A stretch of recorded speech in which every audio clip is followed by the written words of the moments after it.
Hello everyone, welcome to the official YouTube platform of Law Prep Tutorial and your law mentor Dimple Parekh। and आज हम फिर से आ गए हैं आपसे मिलने with another judgement of family law. मैंने आपसे बताया था कि जो फैमिली लॉ की सीरीज है इसमें हम 2025 में कोर्ट ने क्या कहा, क्या बातें हमें बताई, वो सब कुछ हम पढ़ने वाले हैं ताकि आपकी जो प्रिपरेशन है फॉर क्लैट पीजी वो एकदम आसान हो जाए। आपको कहीं पे भी जाके एकदम लॉन्ग जजमेंट्स को पढ़ने की रिक्वायरमेंट ना पड़े और सारा कुछ जो भी समरी है, क्या फैक्ट्स थे, क्या इशू था, क्या कोर्ट ने कहा, वो सब कुछ आपको एक ही जगह मिल जाए। तो चैनल को सब्सक्राइब आपने अगर अभी तक नहीं किया है डेफिनेटली कर दीजिएगा और इस सेशन को आप लाइक भी कर देना। Now coming to today's judgement, it is Urmila Dixit versus Sunil Sharan Dixit. ये एक बहुत ही इंपॉर्टेंट जजमेंट है हमारे लिए बिकॉज यहाँ पर बात हो रही है अबाउट अ गिफ्ट डीड। और ये ऐसी वैसी गिफ्ट डीड नहीं है, यहाँ पर ये एक ऐसी गिफ्ट डीड है जो एक मदर ने अपने बेटे को दी थी।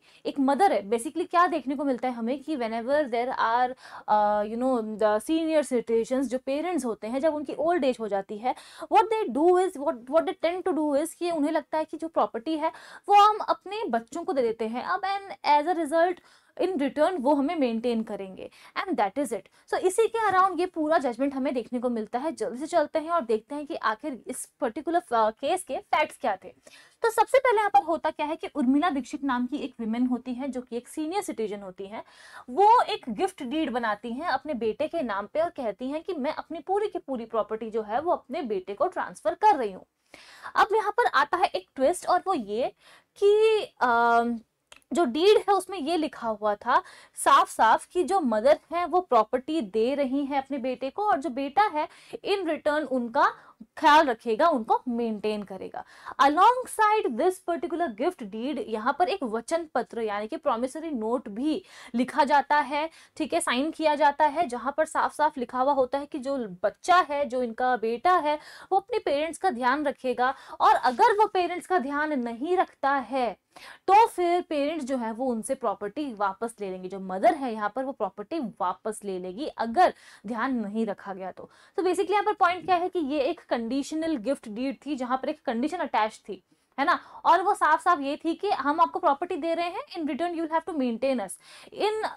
केस आप मेंटेन करने में फेल हो जाते हो तो ये जो प्रॉपर्टी है वो हम आपसे वापस ले लेंगे, और ये इतनी सी ही बात थी। अब होता क्या है कि विथ टाइम जो सन है वो नहीं ध्यान रखते हैं, पार्टीज के बीच में जो रिश्ते होते हैं वो खराब हो जाते हैं। एज अ रिजल्ट जो मदर है वो कहती है कि मुझे मेरी प्रॉपर्टी वापस चाहिए बिकॉज जो वादा हमने अपने सन से लिया था कि प्रॉपर्टी के बदले वो हमें मेंटेन करेंगे वो तो वो कर ही नहीं रहे हैं, हमारा ख्याल तो वो रख ही नहीं रहे हैं। एंड एज अ रिजल्ट क्योंकि हमारे पास और कोई सोर्स ऑफ इनकम नहीं है, हम कहाँ से लेकर के आएंगे, जनरेट करेंगे इनकम, एज अ रिजल्ट हमें अपनी प्रॉपर्टी वापस चाहिए ताकि हमारे जो भी बेसिक नीड्स है, एसेंशियल रिक्वायरमेंट्स है, उनको हम पूरा कर सकें। एंड एज अ रिजल्ट वो जाते हैं और एक एप्लीकेशन फाइल करते हैं under which act, the maintenance and welfare of parents and senior citizens act of 2007। और हमें पता है कि ये जो एक्ट है ये बात करता है about the welfare of these citizens, यानी कि ये इनके बेनिफिट के लिए होने वाला है, right.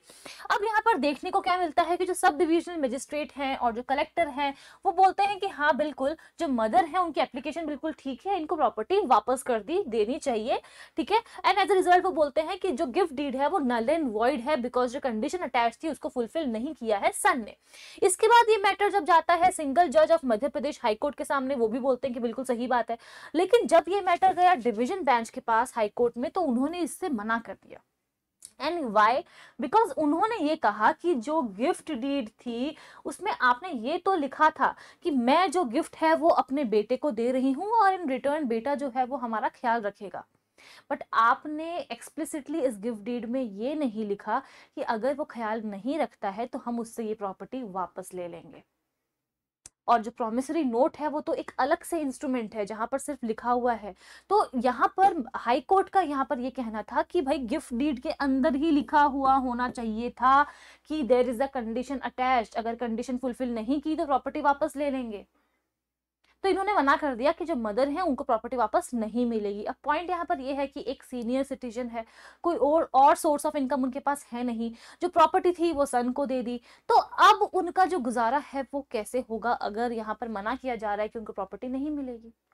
As a result this matter went before the supreme court, जहां पर सुप्रीम कोर्ट को एक बहुत इंपॉर्टेंट डिसीजन लेना था। सबसे पहले उन्हें ये देखना था कि क्या हाई कोर्ट सही थी जब उन्होंने इस तरीके से जो एक वेलफेयर लेजिस्लेशन है ना, एक ऐसा एक्ट जो कि लोगों की भलाई के लिए बना है, वो डेस्टिट्यूशन में ना जाए उसके लिए बना है, तो उसमें क्या हाई कोर्ट ठीक थी जब उन्होंने इतने स्ट्रिक्टली उस पर्टिकुलर एक्ट को इंटरप्रेट किया? Because at the end of the day जब भी हम कोई भी एक्ट वेलफेयर के लिए बनाते हैं तो हमारा पूरा फोकस वेलफेयर पे होना चाहिए, एंड एज अ रिजल्ट हम थोड़ा सा लीनियंटली जो है प्रोविजंस को रीड आउट करते हैं, इंटरप्रेट करते हैं, ठीक है। एंड यहाँ पर पॉइंट नंबर 2 ये था कि जो कंडीशन यहाँ पर अटैच की थी सीनियर सिटीजन ने, क्या वो सीधे सीधे गिफ्ट डीड में भी लिखा होना चाहिए था, या फिर जो उसके साथ प्रॉमिसरी नोट था, वचन पत्र था जिसमें लिखा हुआ था, वो इनफ होगा? तो ये दोनों क्वेश्चंस थे जिसपे सुप्रीम कोर्ट को डिसाइड करना था। और सुप्रीम कोर्ट ने क्या कहा, सबसे पहले उन्होंने ये बोला कि जो welfare of senior citizens act है वो एक बेनिफिशियल लेजिस्लेशन है, तो इसीलिए जब भी हम इसको इंटरप्रेट करते हैं हमें इसको लिबरली इंटरप्रेट करना है, strict interpretation of the provisions of the statute नहीं होना चाहिए, ठीक है। And then coming to point number 2, उन्होंने ये बोला कि जो कंडीशन है फॉर मेंटेनेंस वो एक्सप्लिसिटली डीड में नहीं होनी चाहिए, भाई एक इंटेंशन दिखनी चाहिए, और वो तो वचन पत्र से भी नजर आ रहा है साफ साफ, जिसमें लिखा हुआ है कि अगर ध्यान नहीं दिया तो हम प्रॉपर्टी आपसे वापस ले लेंगे। तो अब जरूरी नहीं है कि प्रॉपर्टी आपसे वापस ले लेंगे ये गिफ्ट डीड में ही लिखा हो हम तभी मानेंगे, because at the end of the day why are we here to provide justice to people, and ये जो एक्ट है जो कि लोगों की भलाई करने के लिए है, वेलफेयर करने के लिए है, अगर हम उसको इतना स्ट्रिक्टली इंटरप्रेट करेंगे और बोलेंगे कि नहीं गिफ्ट डीड में नहीं लिखा है तो प्रॉपर्टी वापस नहीं मिलेगी, तो ये लोग कहाँ जाएंगे? We are the only hope जो इनके पास है, right. And as a result यहाँ पर सुप्रीम कोर्ट कहती है कि क्योंकि जो सन है वो मेंटेन करने में नाकामयाब रहे अपने पेरेंट्स को, एज अ रिजल्ट जो प्रॉपर्टी उन्हें दी गई थी वो वापस रिस्टोर कर दी जाए to the mother, and that is all about it. तो ये जो जजमेंट है इससे हमें क्या पता चलता है कि अगर कोई गिफ्ट डीड दी जा रही है जहां पर एक कंडीशन अटैच्ड है, अगर कंडीशन फुलफिल नहीं होती है तो प्रॉपर्टी वापस ली जा सकती है। और जब हम बात करते हैं अबाउट बेनिफिशियल लेजिस्लेशन जहां पर सीनियर सिटीजन्स इन्वॉल्व हैं, तो अगर कोई थोड़ा बहुत एरर प्रोविजंस में आ रहा है हमें उसको इतना स्ट्रिक्टली नहीं इंटरप्रेट करना है, because at the end of the day एक ही बात हमारे लिए इंपॉर्टेंट है, एक ही गोल हमारा है, that is welfare of the parents and senior citizens. अगर कोर्ट नहीं हेल्प करेगी तो वो कहाँ जाएंगे, उनकी जो भी मेडिकल रिक्वायरमेंट्स है वो सब कुछ कैसे होगी, जबकि वो एक सीनियर सिटीजन है और अब बस एक ऐसे एज पे आ गए हैं जहां पर इनकम जनरेट करना उनके लिए मुश्किल है, नामुमकिन जैसा है।